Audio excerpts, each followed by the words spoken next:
I didn't say a word when my sister handed me the termination letter. I just nodded, folded it in half, and slid it into my bag. She probably thought I was going to cry. I didn't. Because I already knew something she didn't, and I had known it for 11 months. But let me back up before we dive in. What time is it where you are right now, and where are you listening from? Drop it in the comments. I always love knowing who's out there. My name is Thea. I'm 31 years old, and up until 8 months ago, I was an employee at a company my father built from nothing. Whitmore & Sons Financial Consulting. Ironic name, considering he had 2 daughters and no sons. Dad used to joke about that.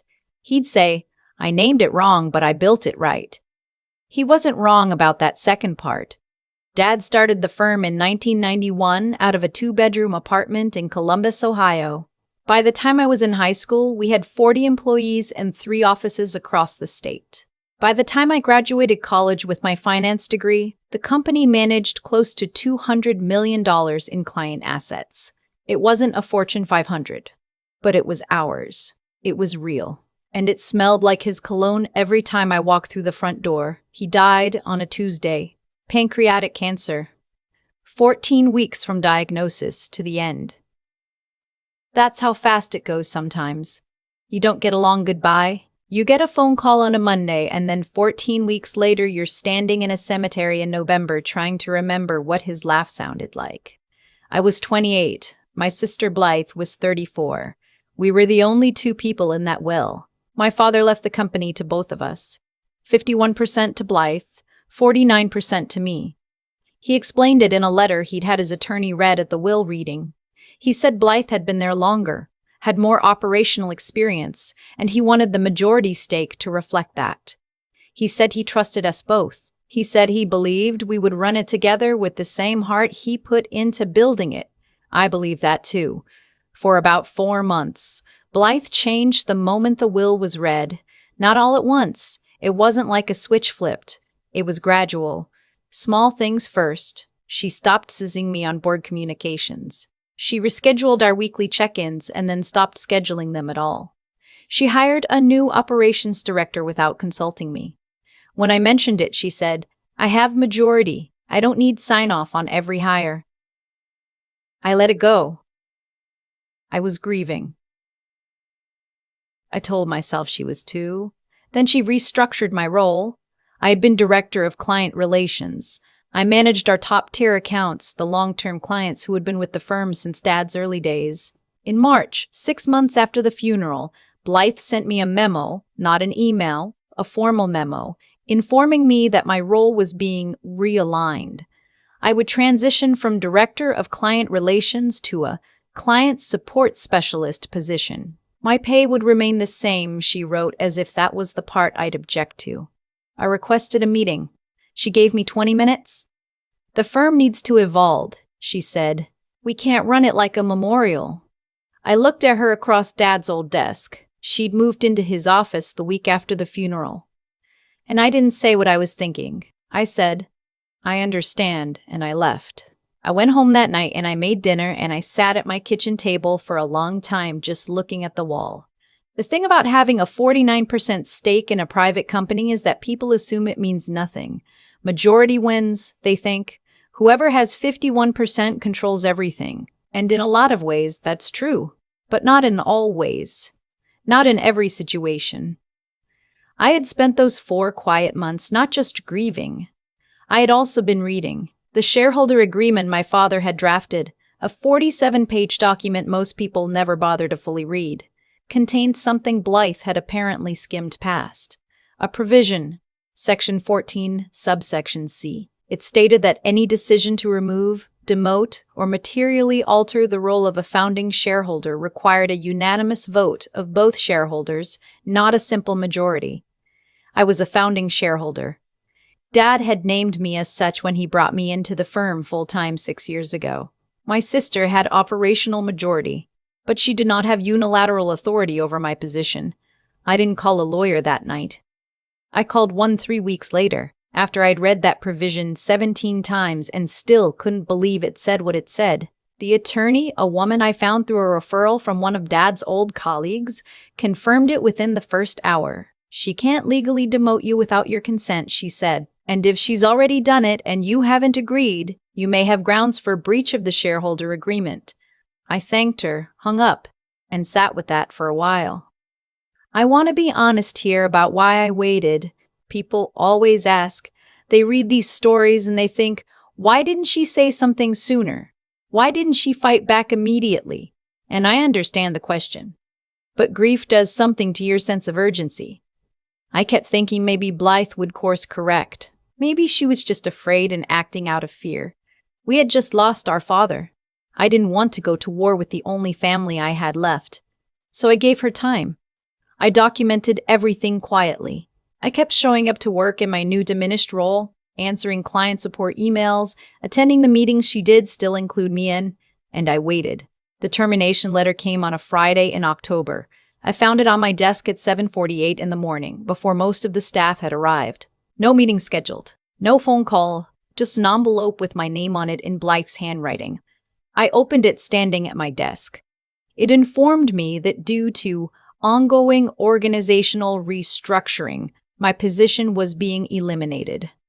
I was offered a severance package of 12 weeks' pay. I had until the end of the business day to return my keycard and company laptop. There was a line at the bottom for my signature acknowledging receipt. I read it twice. Then I folded it exactly in half, put it in my bag, and went to make myself a cup of coffee in the break room like it was any other morning. One of my coworkers, a woman named Darcy who had been with the firm for 11 years and started when Dad was still personally fielding client calls, stopped me in the hallway. She had clearly seen something on Blythe's calendar, or maybe just read the tension in the air. She looked at me with this expression that was equal parts pity and fury. "Thea," she said quietly, "you okay?" "I'm fine," I said. "Totally fine." And the strangest part is, I meant it. Blythe called me into her office at 10 o'clock. I came in and sat across from her and folded my hands on my knees. "I assume you've read the letter," she said. "I have." She launched into a prepared explanation. The firm was evolving. The role had become redundant. She wanted to give me a generous exit. She said all of it in the tone of someone who had rehearsed it and expected the other person to cry or argue.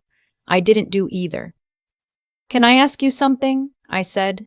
She paused. "Of course. Did you review Section 14 of the shareholder agreement before you drafted that letter?" Something moved across her face.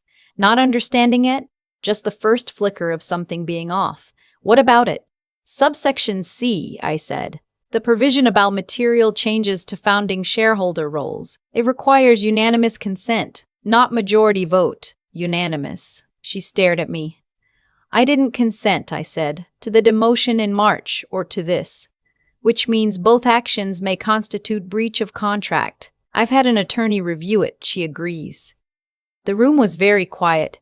"You're bluffing," Blythe said. Her voice was still steady, but something had gone out of it. I reached into my bag and set a folder on her desk. Inside was a 9-page letter from my attorney detailing the violations, the relevant provisions, and the proposed remedies. Behind it were copies of every memo, every organizational chart, every email I had documented over the past 11 months. "I'm not," I said. She opened the folder slowly. I watched her eyes move across the first page. I watched the color shift in her face. I didn't feel triumphant. I want to be clear about that. I felt tired.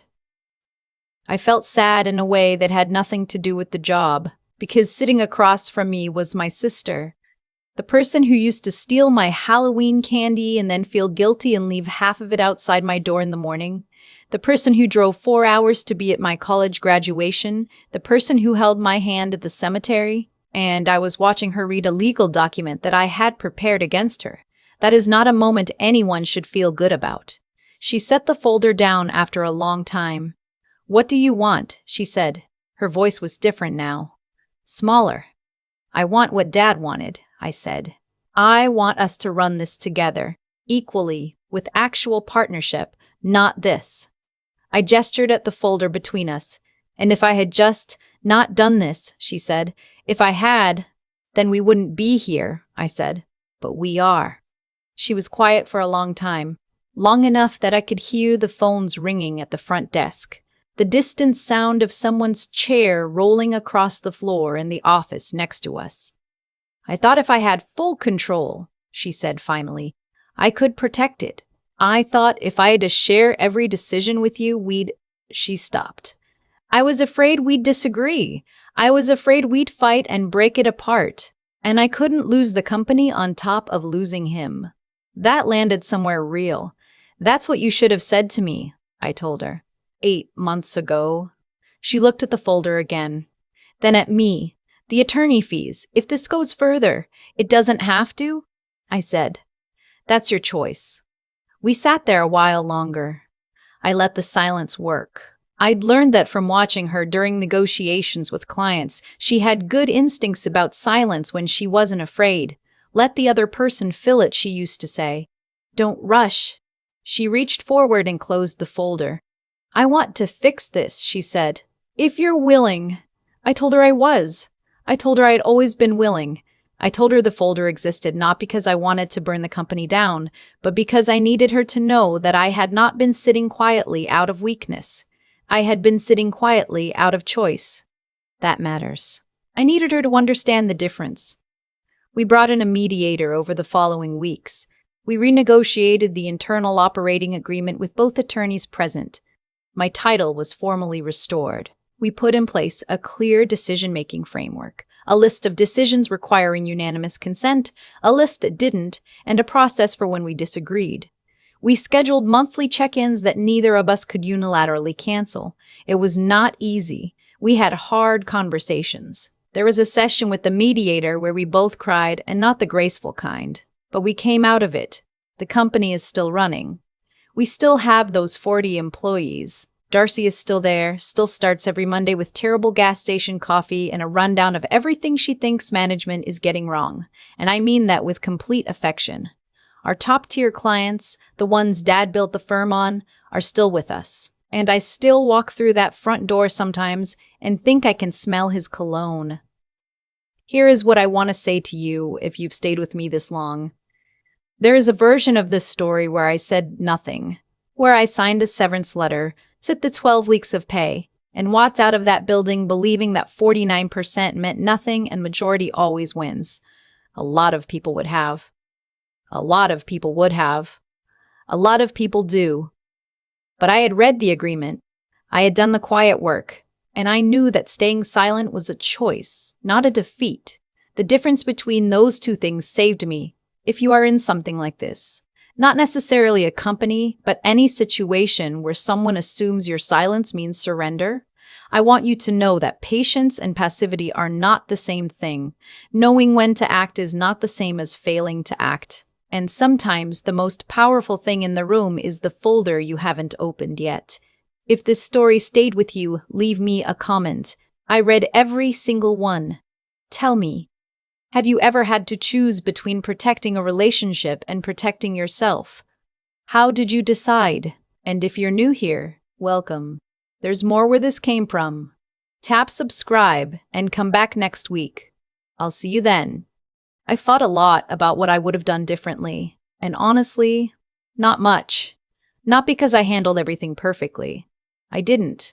I stayed quiet longer than I needed to. I gave more benefit of the doubt than the situation deserved. But I also think that the waiting taught me something I couldn't have learned any other way. There's a version of me that stormed into Blythe's office the day she sent that first memo and made a scene.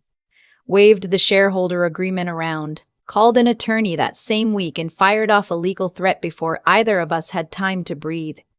Maybe I win faster in that version. Maybe I also lose my sister permanently. I don't know. I'll never know. But I do know that the 11 months I spent reading, documenting, and choosing my moment, those weren't wasted months. They were the months that made me sure. Sure of what I knew, sure of what I wanted, and sure enough in myself to sit across from her without raising my voice. What Blythe did came from fear. I understood that by the end, and understanding it didn't excuse it, but it changed how I held it. She was afraid of losing control of the one thing our father had left behind.